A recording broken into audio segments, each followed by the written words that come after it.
everyone and welcome to Chetan Bharat Learning. Welcome to you this session of CDS through MCQs. So आज जो हम science के MCQs करने वाले हैं वो ह्यूमन फिजियोलॉजी से हैं. Human physiology means all the life processes that are going inside our body, right? So let's begin with those questions. 10 questions जो important हैं और आपके पूछे जा चुके हुए हैं, ठीक है, एग्जाम्स में पूछे जा चुके हैं. So they'll give you an insight कि किस तरह के questions आपके एग्जाम में पूछे जाएंगे. So let's get started and have a look at the very first question. The first question here we have is which one of the following body parts or organs of the human body does not have smooth muscles? So smooth muscles वो muscles हैं जो हमारे will के accordingly काम नहीं करते. So they are involved in involuntary actions of the body. Right? They are not under the control of our will. So does not have a smooth muscle. So let's have a look. Ureters की muscles जो हैं वो हमारे will के accordingly काम नहीं करती. Then the iris of eye controls the size of the pupil, the amount of light that enters the eye. So it is also not under our control. Bronchi of lungs, it is again not under our control. So these are basically smooth muscles. But the biceps here are skeletal muscles which work according to our will. So answer here becomes option D, it does not have smooth muscles. Is that okay? So let's start with the second question. The second question here is which of one of the following statements is correct? Urea is produced in liver. Urea is produced in blood. So I hope you all are well aware that we the human beings are ureotelic. That means we remove the waste materials from our body in the form of urea. Right, so that urea is produced in liver. So option A is the right answer. Urea is produced in liver. Right, we are ureotelic. Right, ऐसे ही aquatic organisms जो है they are ammonotelic. They release the waste products in the form of ammonia. So aquatic animals जो हैं वो ammonotelic हैं. And if we talk about birds are uricotelic. That is they remove the nitrogenous waste in the form of uric acid. और हम अपनी body से nitrogenous waste की removal करते हैं in the form of urea. So we the human beings are urea and that urea is produced in liver. Let's move to the third question. The third question here is which of the following roles is or are played by epididymis, vas deferens, seminal vesicles and prostrate in male reproductive system of humans. ये तो हमें मालूम चल गया कि ये male reproductive system के parts हैं. So epididymis is the cord that carries the sperms, right? Vas deferens is a part again that carries the sperms and the seminal fluid. Seminal vesicles and prostrate they act as accessory glands. वो accessory glands की तरह काम करते हैं जो ऐसा liquid बनाएंगे जिसे हम सीमेन कहते हैं जो कि स्पर्म्स की मैचुरेशन में हेल्प करेगा, उन्हें मोटाइल बनाने में हेल्प करेगा. सो रिमेंबर अगर हम मेल रिप्रोडक्टिव सिस्टम की बात कर रहे हैं so testis is the main reproductive organ that helps in spermatogenesis, that is the formation of sperms. So spermatogenesis is done by testes. Testes में spermatogenesis होती है. Epididymis, vas deferens, seminal vesicles and prostrate they help in the maturation and motility of sperms. So epididymis के अंदर जो sperms हैं वो mature होते हैं, ठीक, and they gain their motility in these parts of male reproductive system. So option B is the right answer. These parts of male reproductive system help in maturation and motility of sperms.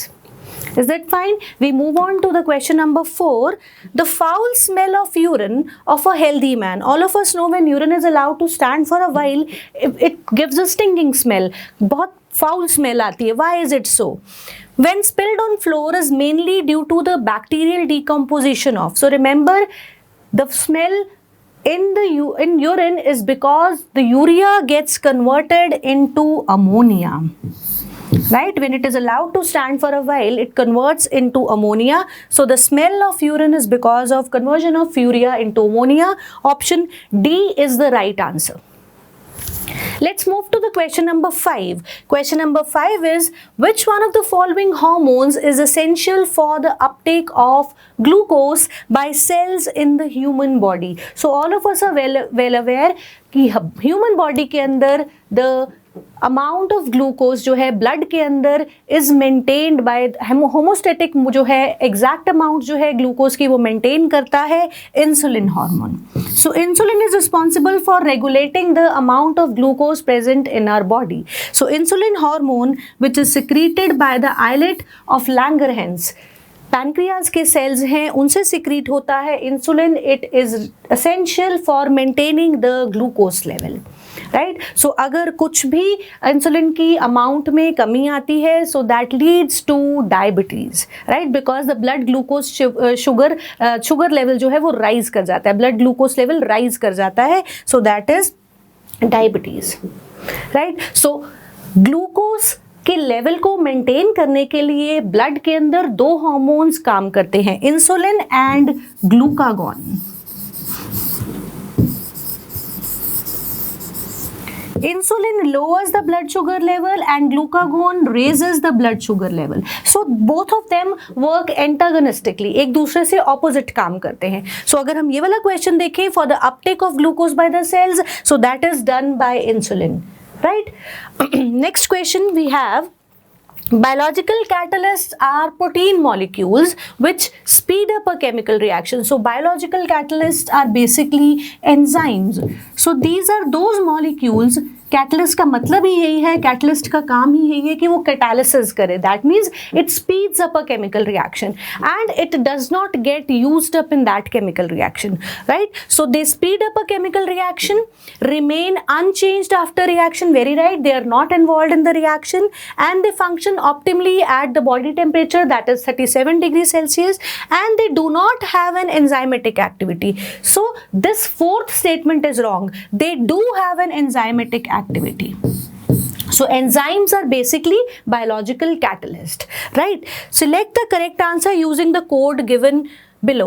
So statement 1, 2 and 3 are correct. So answer would be option B. Let's move to question number 7. The question number 7 is, absorption of water in the human body can be found in. So if we remember, in the excretory system consists of nephrons और uriniferous tubules भी कहा जाता है इन्हें. So nephrons are the cells that make the excretory system of human beings. So nephrons या uriniferous tubules में क्या होता है, वाटर की रीअब्जॉर्प्शन होती है और जितने भी टॉक्सिक सब्सटेंस हैं वो बॉडी से मिनिमल अमाउंट ऑफ वाटर के साथ बाहर थ्रो किए जाते हैं, right. In the process of urine formation the water is reabsorbed and the harmful materials, the toxic substances, they are thrown out of the body with minimal of water content, जितना कम हो सके. सो reabsorption of water जो है, absorption of water that takes place in the renal tubule and kidney, right. Hepatic cells in liver, no, hepatic cells do not play a role in absorption of water. Then we have got large intestine which is a part of digestive system. तो large intestine में भी water reabsorption होती है ताकि minimal water loss हो body से. So 1 and 3, they are responsible for absorption of water in human body. So answer here would be option B, 1 and 3 only. ना तो pancreatic duct ना ही hepatic cells किसी तरह का रोल प्ले करते हैं in absorption of water.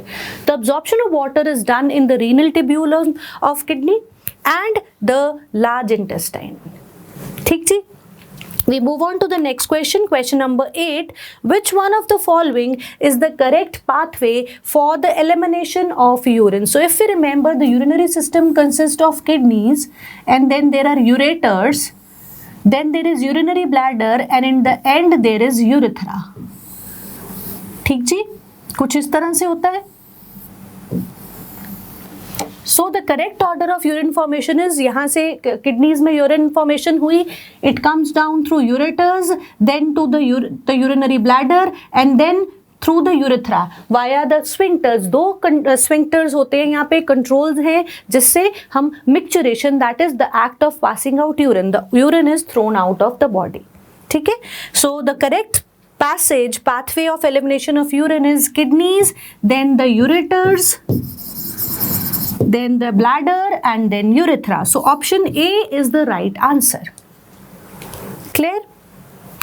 Question number 9, development of goiter. Goiter is the enlargement of thyroid gland. A butterfly-shaped gland present in the neck is mainly due to deficiency of iodine. So remember, iodine deficiency causes goiter, that is enlargement of thyroid gland. So basically, thyroid gland को अपनी working के लिए iodine की ज़रूरत होती है, right? और जब आयोडीन की डेफिशिएंसी हो जाती है तो थायराइड ग्लैंड एनलार्ज हो जाता है, नेक स्वेल्ड अप हो जाती है, जिसे हम गोइटर बोलते हैं. बेसिकली थायराइड ग्लैंड की एनलार्जमेंट हुई है so as to absorb the iodine from the body, ताकि वो और बॉडी से एक्सट्रैक्ट कर पाए iodine, right? So development of goitre is due to deficiency of iodine.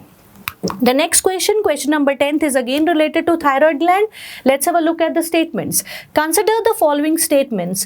First is iodine is necessary for the thyroid gland, very right, to make adrenaline. So यहाँ पर ये statement गलत हो जाती है क्योंकि thyroid gland adrenaline नहीं बनाता, it forms thyroxine. ट्राइआइडोथायरॉक्सिन एंड टेट्राइडोथायरॉक्सिन. ठीक है जी, थायराइड हार्मोन जो है वो थायरॉक्सिन है, राइट? सो पहली स्टेटमेंट गलत हो गई. Next is iodine deficiency leads to goitre in human beings, ये सही स्टेटमेंट है.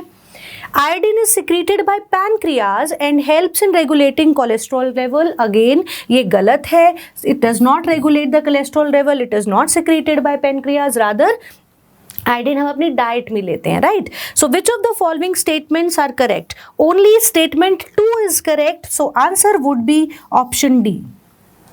So that's all for this session's questions. I'll see you again. Until then, keep studying. Bye.